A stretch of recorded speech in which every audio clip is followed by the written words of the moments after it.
Kwa Dodoma ndo ofisi zipo, lakini kusikika kupitia speakers. Sasa pasina kupoteza muda kwa msikilizaji anayesikia leo Africa Disability Technology Center, lakini pia na TASO. Tuanze na Raja Mtunga. Nadhani ni masikioni mwa wana Dodoma, yawezekana ni taasisi mpya. Yani taasisi. Lakini ukishasikia disability kwa lugha yetu adimu Kiswahili, nazungumzia kundi la watu wenye ulemavu. Kwa mwananchi aelewe hii taasisi kwanza, hii taasisi ya namna gani na inafanya nini? Alafu tukija baadaye pia kwa mkurugenzi wa TASO tuambie TASO na wenyewe wanafanya nini na kwa nini ni collab ya TASO na Africa Disability Center. Asante sana. Africa Disability Technology Center kwa lugha yetu ya Kiswahili tunaweza tukasema ni kituo cha ubunifu wa teknolojia kwa watu wenye ulemavu. Sisi tumejikita kwa lengo moja kubwa la kuhakikisha tunamsaidia mtu mwenye ulemavu kuweza kupata stahiki na kuhusishwa katika jamii kwa kila eneo.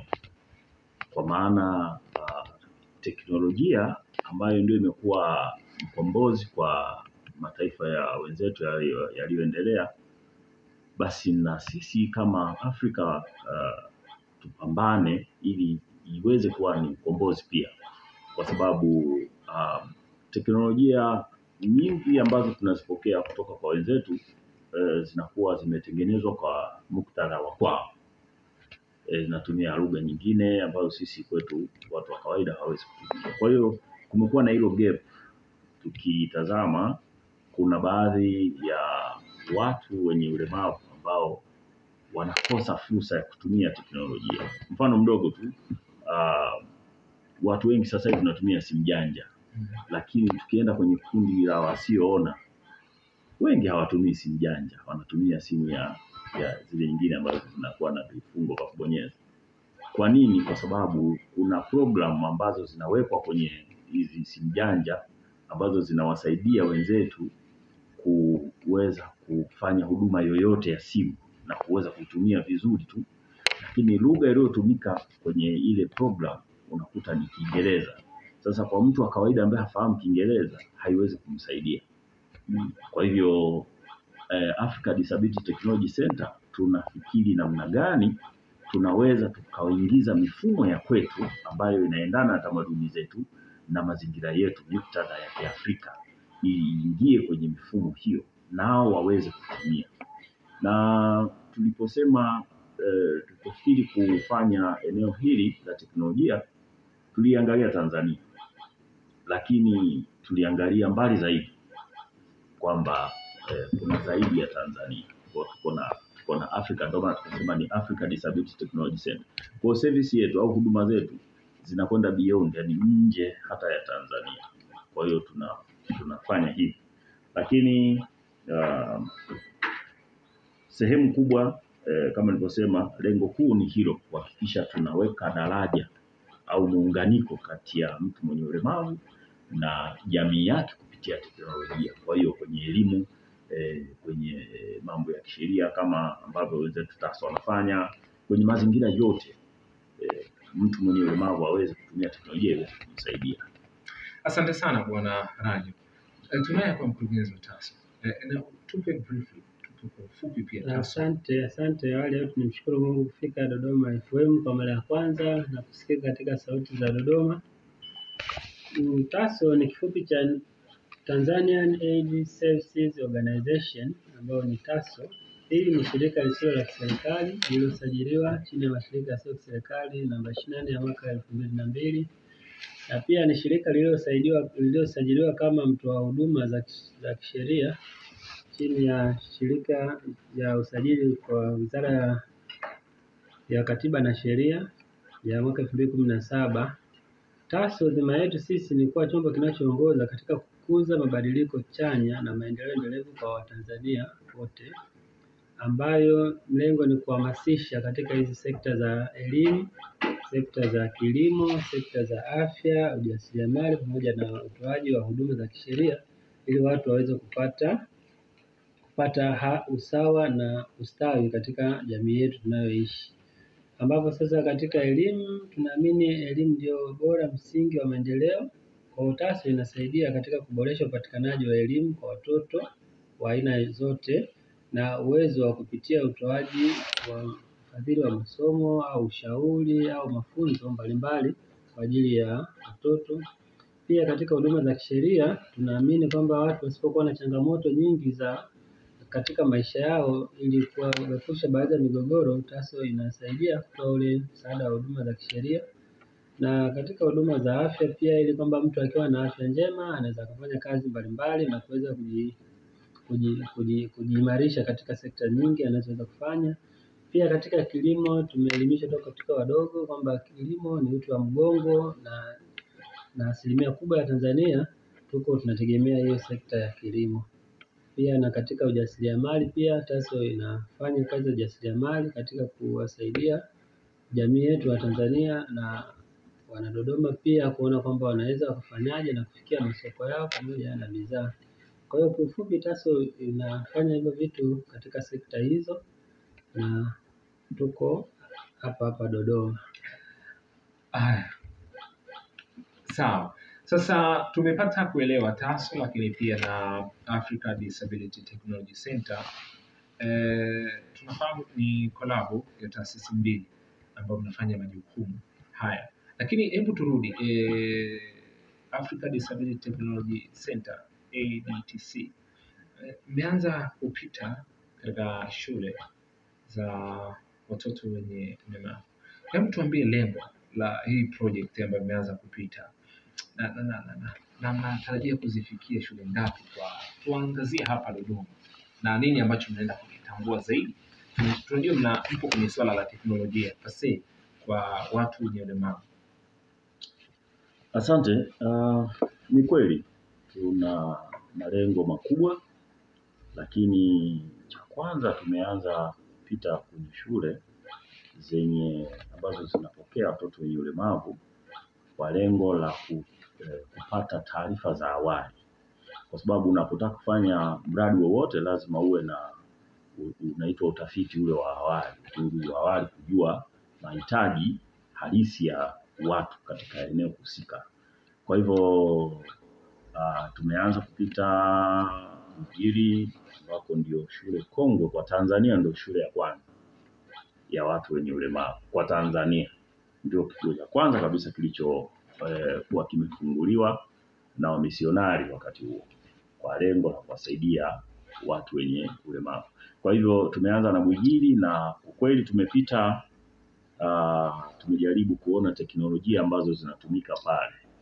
Kwanza ziko teknolojia za zamani ambazo ukilinganisha na wenzetu sisi bado tuko nyuma kidogo. Lakini tunaipongeza serikali ya mama Samia, Dr. Samia, kwa maana ya viko vitu ambavyo vinaonekana. Tumepita tumeona leo hii wanatumia mashine kama Imboza ambazo zimetolewa na serikali.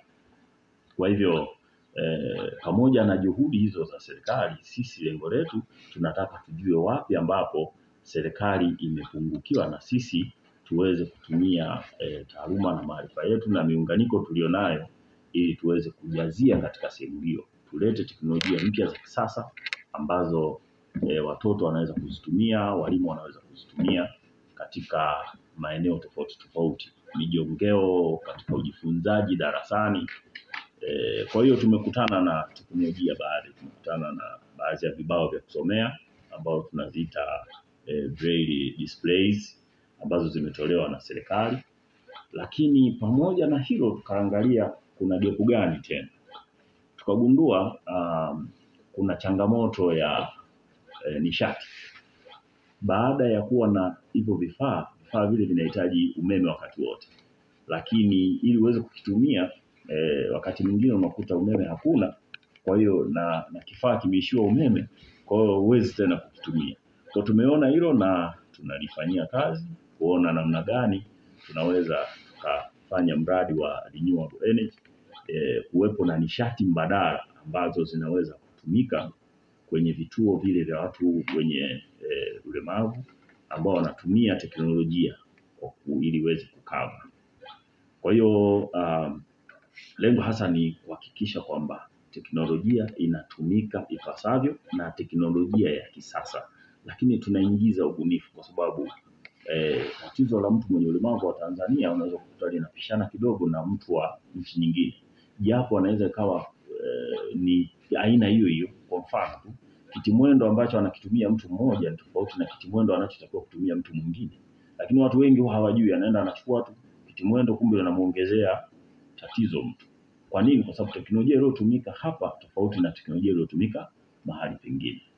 Kwa hivyo sisi kazi yetu tunapita kuhakikisha tunapata taarifa za awali, ili hata sasa tukisimama tukasema tunakwenda mahali kwenda kuzungumza au tunakwenda kutafuta au tunakwenda kumwambia mwenye mamlaka kwamba sisi tumegundua kwamba wewe umefanya mpaka hapa, lakini kuna eneo ambalo sisi tunaofahamu nalo, tunaona tukijazia basi mambo yatakuwa mazuri zaidi. Na katika kupita huko sasa, kuna sehemu ya wadau muhimu katika kusaidia watu wenye ulemavu, wanafunzi. Mpaka sasa mmepita shule ngapi, na lengo kubwa mnataka kupita shule ngapi ili kubaini na kujua msaada huo sasa mtaufikisha kwa kiasi gani? Kwanza niseme kwa kuwa ndio tuseme taasisi hii au asasi hii imesajiliwa, usajili tumepata mwezi uliopita. Kwa hiyo tuko na kasi kidogo, kwa sababu tulikuwa tumeshaweka dhamira zetu. Kwa hiyo kwa sababu hiyo mpaka sasa hivi tumepita Buigi, lakini nimesema tutakwenda kuhakikisha tunaipata. Tunaanza na Dodoma, sababu wazungu wanasema charity begins at home. Yes. Hatuwezi kukurupuka sehemu nyingine, kwanza tunaanza hapa nyumbani. Lakini kitu kingine, Dodoma ndio tunasema chimbuko la elimu ya watoto hawa wenye mahitaji, kwa sababu ndio sehemu ambayo tunaipata shule ya kwanza. Kwa hapa Tanganyika, si Tanzania. Kabla hiyo ilikuwa Tanganyika. Missionary. Missionary. Kwa hiyo tunahakikisha vituo vyote ambavyo vinatoa huduma kwa watoto wenye ulemavu tunavifikia. Nitoe tu wito kwamba hata wale ambao inawezekana vituo vyote tusivijue, sababu kuna wengine sasa hivi kwenye ujumuishi watoto wanachukuliwa tu shule yoyote. Serikali imeshatoa miongozo hiyo kwamba mtoto aandikishwe mahali alipo. Kwa hivyo yawezekana tusijue wapi huko. Nafikiri jukwaa hili linaweza likatumika, wakatupa taarifa kwamba hata shule fulani tuna watoto wa aina hiyo wenye mahitaji, ili tuweze na wao kuwafikia. Kwa hiyo lengo letu ni kuhakikisha shule za Dodoma ambazo zina watoto wenye mahitaji tumezifikia, tumeelewa mahitaji yao, ili sasa tuingie kwenye hatua inayofuata ya kuweza kutatua changamoto hizo ambazo tutazikuta. Na msikilizaji ambaye ndo muda huu muungana na sisi moja kwa moja, bana, tupo na ugeni hapa ndani. Tunazungumzia watu wenye ulemavu, lakini pia tunazungumzia na makundi ya pembezoni. Ndio maana hapa tupo na katibu mtendaji wa taasisi hii ambayo kama umepata kumsikia Bwana Rajab, ya Africa Disability Technology Center, lakini pia tupo hapa na mkurugenzi mtendaji wa taasisi ya TASO. Baada nipata kumsikia vizuri hapa Rajab, unachofanya Rajab, nyinyi mnakipa nguvu kwa kiasi gani kama wadau wengine ambao mnalenga makundi, na hili kundi pia lipo kwenu, kwa sababu tunazungumzia makundi muhimu katika jamii ambayo wakati mwingine pia yamesaulika. Tunazungumzia kundi la watu wenye ulemavu, na nyinyi nguvu yenu ni ipi katika hili ambalo linafanywa na Africa Disability Technology Center? Asante mtangazaji. Sisi Tanzanian AIDS Service Organization TASO, kwa hiki wanachokifanya Africa Disability Technology Center, tulikuwa tumeshakianza toka mwaka jana kwa kufanya utafiti ambao tulitengeneza pilot kuweza kujua changamoto hasa zinazowapata wanafunzi au watoto wenye ulemavu. Tulikuwa tumeandaa mradi kwa ajili ya Tanzania nzima ambao tulilenga kufikia takriban shule 150 za Tanzania bara, ambapo kama wilaya 35 na kata 175, ambapo mpaka saizi tuko kwenye mchakato wa vibali kutoka serikalini ili tuweze kuanza kujua ni nini hasa. Sasa kwa lengo hasa wanalofanya hawa ADTC kwamba kuona teknolojia inaweza ikamfikia mwanafunzi au mtu mwenye ulemavu katika kujifunza kwake, sisi TASO pia hiyo teknolojia inasaidia kujua, tuna linki kwamba sasa yeye akishampa teknolojia, je, ile teknolojia kwake inaweza ikawa endelevu. Kwa mfano sisi pale tunatoa mafunzo kwa watu mbalimbali waliopata ulemavu aidha ukubwani au utotoni, kwamba mtu amezaliwa mzima lakini by the way akapata shida ya ulemavu, au mtu ni mlemavu tayari mtoto, anaweza kuaccess vipi kufikia elimu yake. Kwa ADTC wanapofanya wenyewe wakishazibaini labda hizo teknolojia, wakaziona hizo teknolojia zinazotumika na wakashauri kwamba teknolojia hizi zinazofaa, basi sisi TASO tunachukua jukumu la kuonyesha mafunzo sasa kwamba hii teknolojia inaweza kutumika kwa mfumo huu ili iweze kulasti kwa muda mrefu. Kwa ndipo hapo tunapoingiliana sisi TASO pamoja na ADTC. Rajab, mmebaini nini? Na nafahamu kabisa kabla ya kuanza hata majukumu kuna utafiti mlifanya. Mmebaini nini hasa kwa watu wenye ulemavu na teknolojia kiujumla? Uzoefu, kwa sababu tumekuwa tukifanya kwenye maeneo mbalimbali. Bahati nzuri, nashukuru Mungu, nimeweza kufahamu upana wa eneo la watu wenye ulemavu kwa kulinganisha maeneo ambayo nimeweza kupita. Ukiangalia Amerika, wenzetu wameadvance, wako mbele sana kwa teknolojia, sababu tulipata mafunzo kule. Lakini Ulaya wamekwenda sana kwa sababu tumekuwa maeneo hayo. Lakini East Africa, hii Afrika Mashariki, ukiangalia wenzetu labda Kenya kidogo wamekwenda kuliko sisi Tanzania. Kwa hiyo wakati nikifanya kazi na haya mashirika ambayo yako mashirika ya kimataifa ambayo tumekuwa tukifanya nao kazi, niliona kuna changamoto ya teknolojia.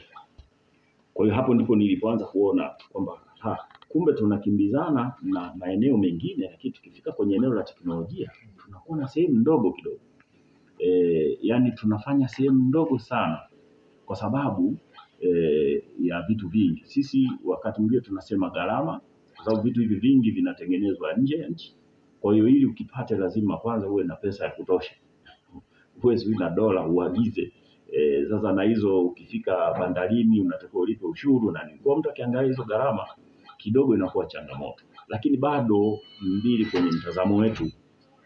Kwa hiyo niweze kusema tu niliona gap hili baada ya kuwa tumefanya miradi mingi ya ujumuishi. Tunafika maeneo mwalimu anataka kufundisha, lakini kuna makundi labda 3 ama 4 ndani ya darasa moja, anashindwa afanye nini. Kwa hiyo angekuwa na teknolojia basi ingekuwa rahisi kwake kwenda. Kwa hiyo hayo niliyaona baada ya hii nchi tumeitembea karibu yote, na tumefanya kwenye maeneo hayo ya elimu kwa muda mrefu, takriban miaka 20 tunapambana humo.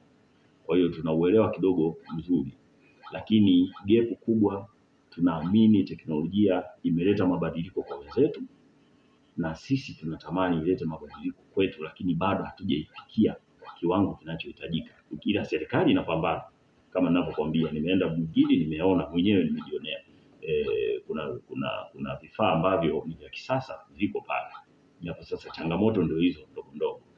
Lakini pia tunaamini kuna vifaa vingine ambavyo wenzetu wa Austria tulikuwa tukiongea nao, wana vifaa ambavyo wanavitengeneza ambavyo wanatamani tufanye pamoja katika kuvitumia huku na kuviseti katika mfumo ambao unaendana na mazingira yetu. Tukiviangalia vile, tukivileta kwetu vinaweza vikaleta tija zaidi. Lakini tunafanyaje? Ndio hilo tumeshaona gap kwamba teknolojia ndio kila kitu kwenye mambo yetu ya maendeleo na kuunganisha mtu na ulimwengu. Mwenzangu alitoa mfano hapa wa mtu anayepata ulemavu baada ya kuzaliwa. Tumepata mfano mmoja, yuko kijana pale Bugili amepata changamoto. Akiwa tayari ameshasoma O-level, yuko sasa anasomea kazi, amepata changamoto. Kwa kukosa teknolojia na maarifa ya namna gani tunaweza kumsaidia akaendelea na kozi yake, ilibidi aondoke kwenye eneo lile, atafutiwe eneo la ualimu aje asome. Lakini kumbuka passion yake ilikuwa ni kusoma mambo ya uhasibu. Kwa hiyo leo hii kabadilisha, sio kwamba amependa. Sasa nini tunataka kufanya EDTC? Tunataka kuhakikisha mimi nataka kusoma kozi fulani, basi niangaliwe teknolojia gani inaweza kunisaidia kuendelea na kozi ile hata baada ya kuwa nimepata ulemavu. Tuna mifano mingi tu. Kuna mwingine alikuwa anataka asome chuo fulani Dar es Salaam kule, lakini wale wakakataa, wakasema huyo ni mlemavu, ni kiziwi. Sasa ubaya ni kwamba kiziwi ambaye hata zile shimesikio zile hazimsaidii. Sasa wanasema tutamfundishaje? Lakini kungekuwa na teknolojia wangeapply tu labda word to text, tayari yule angesoma, mwalimu anaendelea kufundisha, anaongea na yule anaona kwenye screen kinachozungumzwa na mwalimu. Kuna tofauti. Unadhani itakuwa rahisi katika hili ambalo tunazungumza hapa, ukitazama ukiachana na ushiriki wako na ushiriki wenu pamoja na taasisi kama TASO, vipi kwa upande wa taasisi nyingine umetaja kama hivyo vyuo mbalimbali, vinaunga mkono kwa kiasi gani katika hili ambalo umelianza, ambalo ni ukombozi katika swala la teknolojia kwa watu wenye ulemavu? Asante sana. Kimsingi uungwaji wa mkono ni mkubwa sana. Mimi naweza nikakwambia kwa sababu tayari tumeshaanza kupata wadau ambao wako tayari tufanye kazi kutoka Canada, kutoka Marekani, kutoka Uingereza na hata Afrika. Tayari tunapata na kutoka Zimbabwe. Kama wengine hao nao kuambia tumetutafuta hizi siku za karibuni kutoka wenzetu kutoka Vienna, Austria, ambao wao sasa ni kama kiwanda kinatengeneza. Kwa hiyo wanatamani tufanye kazi. Kwa hiyo uungwaji mkono ni mkubwa sana, hasa nje ya Afrika. Kwa nini? Kwa sababu kule wanaelewa umuhimu.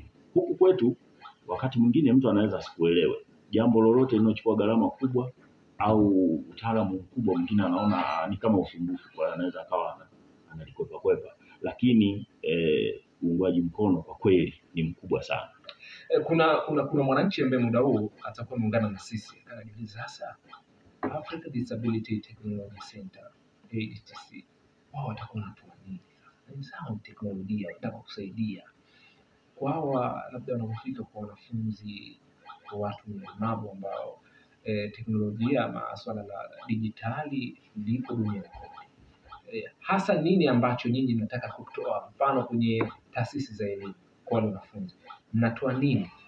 Vifaa saidizi vya kujifunzia, ama mnatoa elimu kwa wakufunzi, ama mnatoa nini kwa mwananchi ambaye anapatikana sasa hivi kijijini, anapopata ajue kile ambacho mnakilenga ni kipi, ama kiujumla ni vipi? Asante sana.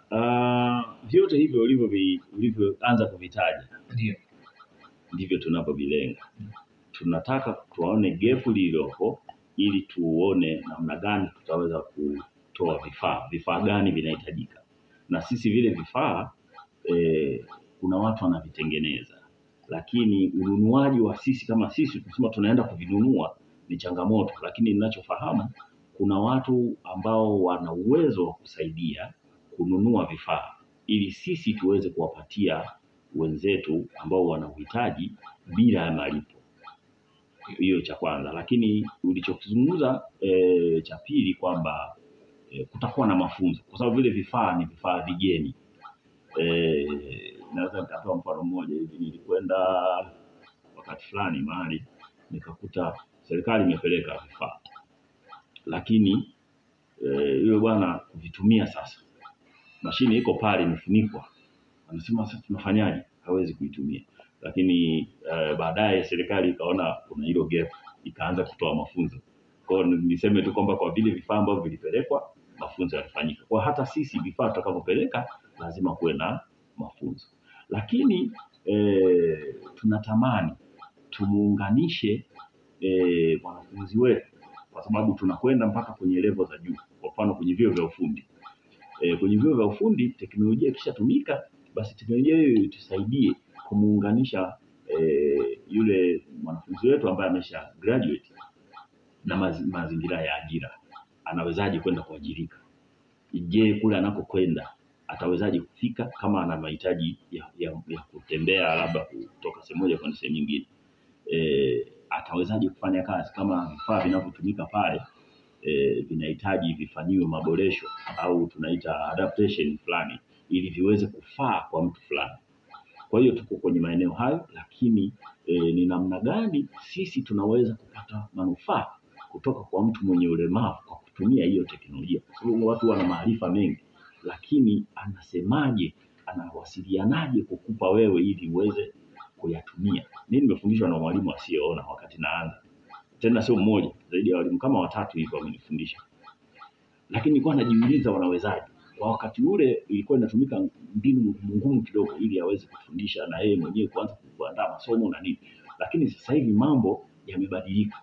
Nimekutana nao sasa hivi wanatumia vifaa ambavyo ni vya kisasa dijitali. Kwa hiyo tutatoa elimu, tutatoa vifaa, tutawaunganisha kuhakikisha kwamba ile haki ya elimu ambayo inazungumzwa kwamba elimu ni haki ya kila binadamu, basi iwe hivyo kwa kuondoa zile kero ndogo. Asante sana. Huyu ni Rajabu Kutunge na muda tunakimbia kweli. Tupo pia na mkurugenzi wa TASO. Tumezungumza hapa kwa kina Africa Disability Technology Center. Ukishafanya jambo na waambie bana tumebaini hiki tusaidie jamii hii. Kwa kipekee kwa sababu tunajua hili ni jambo kubwa.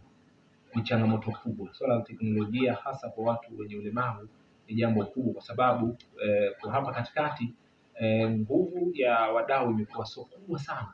Hata serikali wakiweka nguvu, lakini kumbuka ni vikundi ambavyo vimesaulika zaidi.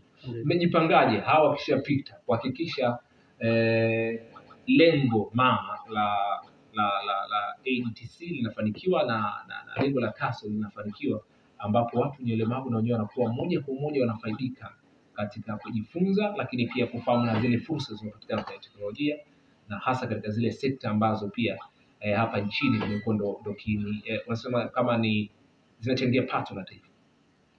Asante.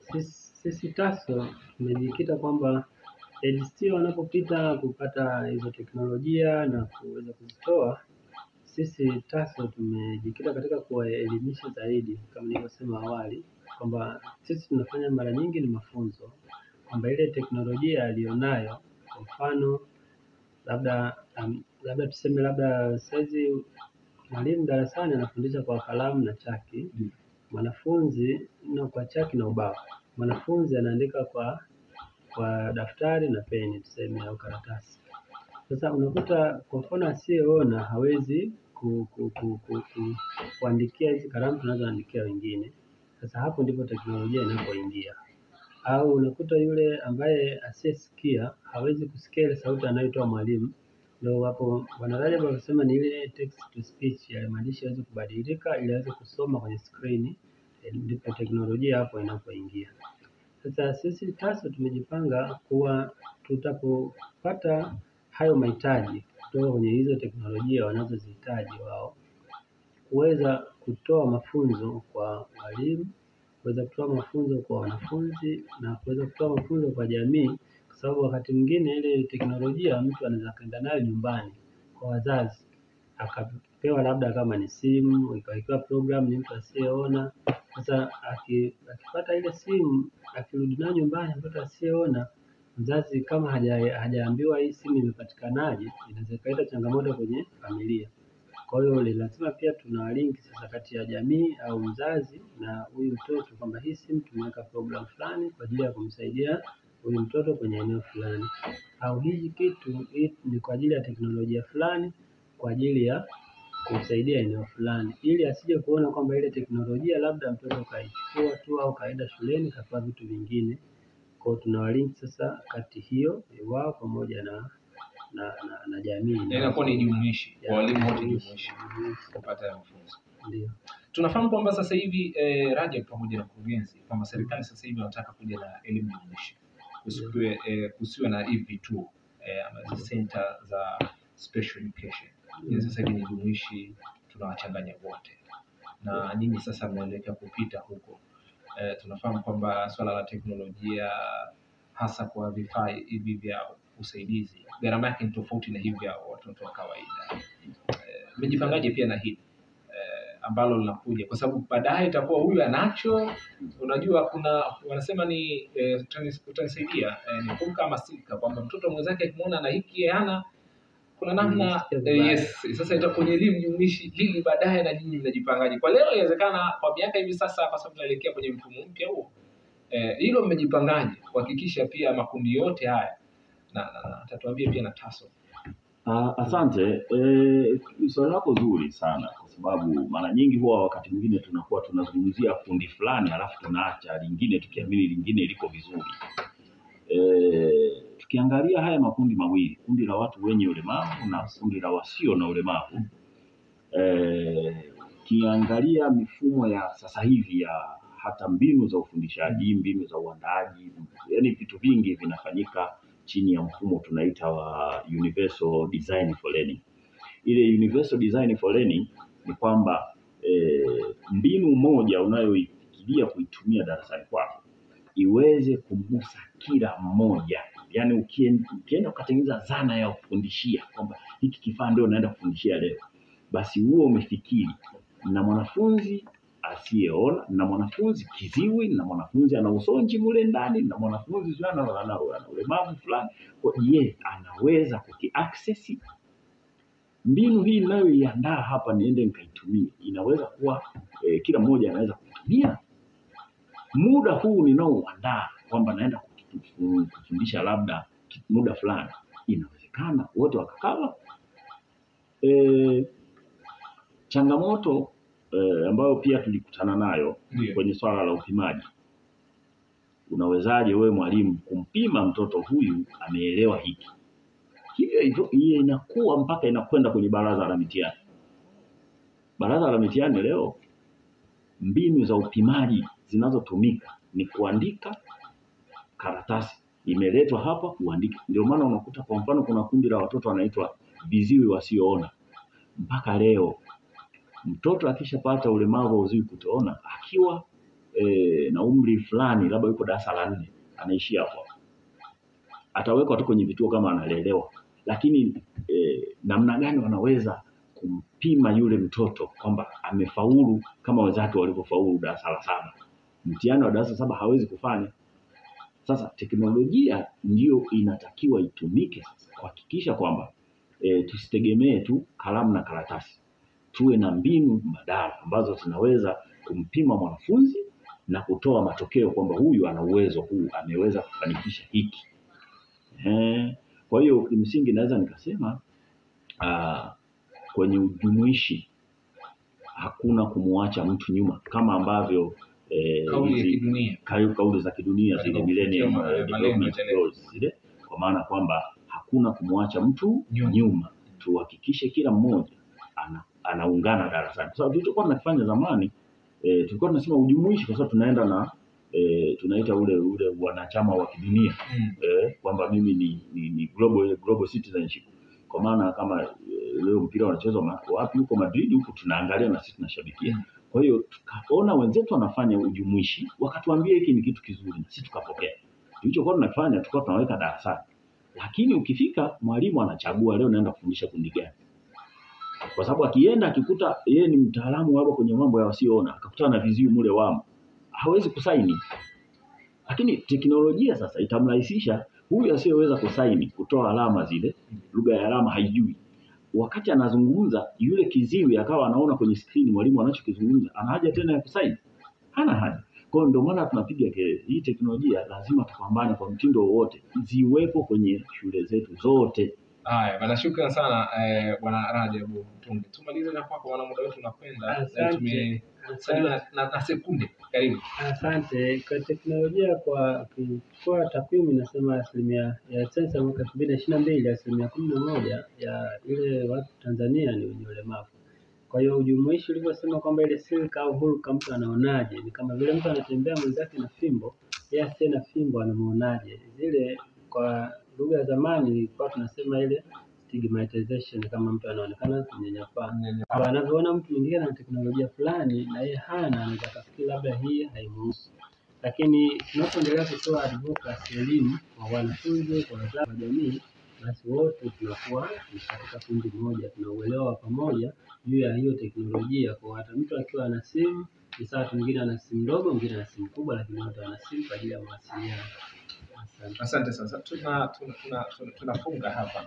Najua hatuwezi kumaliza kuzungumza nini ambacho mnakifanya na mambo mengine muhimu, hasa kwenye watu wenye ulemavu na kile ambacho tunataka matamanio yetu kila mtu. Sasa tumalize kwako Rajabu Tunge. Nini ambacho unawaambia wadau, lakini pia unawaambia wananchi kuhusu hili ambalo umelianzisha kwa ufupi kabisa? Naweza nikasema twende pamoja. Sisi tunahitaji uungwaji mkono. Kama ambavyo inaonekana wenzetu wa nje ya nchi wameanza kutuunga mkono, basi tunaomba uungaji mkono hata hapa ndani ili tuweze kufikia malengo. Na teknolojia hii ina cover eneo pana sana, na huwa napendaga kuongea hivyo. Zamani tukitoa mafunzo kwamba watu wanafikiri mlemavu ni fulani ndio ana ulemavu, lakini kumbe yoyote, hata sisi hapo tulipo tunaweza kupata ulemavu na wakati wowote, na hatuchagui ulemavu wa aina gani. Yaani usisema mimi nataka niwe kiziwi. Umeenda umeanguka na labda pikipiki au magari imeanguka, umekuwa kiziwi, au umekuwa na ulemavu mwingine. Kwa hiyo hatuchagui. Kama ambavyo ulemavu haubagui, na sisi hatutakiwi kubagua. Tunaomba sana uungwaji mkono katika taasisi yetu. Kama mtu ana wazo zuri ambalo linaweza kutujenga na kututoa hapa tulipo tukasogea mbele, sisi tunakaribisha. Nadhani tutaendelea kufahamu yale ambayo mnayafanya na kila uchao mkiwa mnapita. Tumalize na Taso. Asante. Sisi tunashukuru kufika, na pia tunawakaribisha wananchi na wakazi wote wa Dodoma na Tanzania kwa ujumla wafike. Tunadili na hizo sekta tulizozieleza kwamba mtu anaweza kuwa na changamoto ya kisheria afike ofisini, mtu anaweza kuwa na changamoto ya elimu afike ofisini, mtu anaweza kuwa na changamoto kwenye kilimo, wao wanaoishi pembezoni au wanaoishi hata mjini, kwenye mambo ya ujasiriamali pamoja na afya, wafike, watapewa maelekezo namna gani kufanya nini katika eneo tulilopo. Kwa hiyo tunasema tushirikiane na tuunge mkono juhudi zote zinazofanywa ili lote kutengeneza ustawi wetu kwa wananchi. Bana, shukrani sana. Bana, ofisi hizo zinapatikana Dodoma hapa. Maana ameniambia mpate usajili mwaka huu Februari. Yes. Lakini hao pia wana muda. Lakini ofisi zipo pamoja. Ziko pamoja. Ofisi zetu zinapatikana Iringa Road, jirani na hoteli au TAKUKURU mkoa. Tunapatikana kwa mawasiliano zaidi labda 0746-257-237 au 0686-257-257. Tunapatikana Iringa Road, jirani kabisa na hoteli au Stefaki kwa wale wenyeji wanafahamu. Shukrani sana. Bana, niwashukuru sana kwa kufika. Lakini pia kwa kuja kutupa elimu, lakini kuzungumza, kwa sababu leo tunazungumzia watu wenye ulemavu na tukitazama katika swala la teknolojia. Tunafahamu kwa dunia kwa sasa ipo kwenye kasi ya teknolojia, sio teknolojia, kasi ya teknolojia. Kwa hiyo tunasema hakuna mtu wa kuachwa nyuma, kama ambavyo wanasema ni kauli mbiu ya kidunia katika kufikia malengo ya maendeleo endelevu 2030, ambapo na sisi Tanzania wanachama na sisi tulisaini na tunazo goals za kwetu. Bana, nawashukuru sana kwa